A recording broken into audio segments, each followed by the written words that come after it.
Iimbestigahan ng Senate Committee on Public Information and Mass Media ang kaso ng sexual harassment sa isang artista ng GMA Network. Walang binanggit na pangalan si Committee Chairman Senator Robin Padilla pero sabi niya, nais niyang mabigyan linaw ang iskandalo na nangyari noong nakaraang buwan kaya ipapatawag ang mga kinatawan ng GMA sa pagdinig.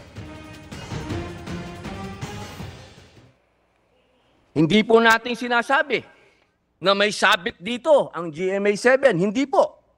Ang sinasabi po natin dito, kailangan magkaroon ng malinaw na pagpapaliwanag sa komite ng mass media ang naganap na ito. Sapagkat ito po ay public information.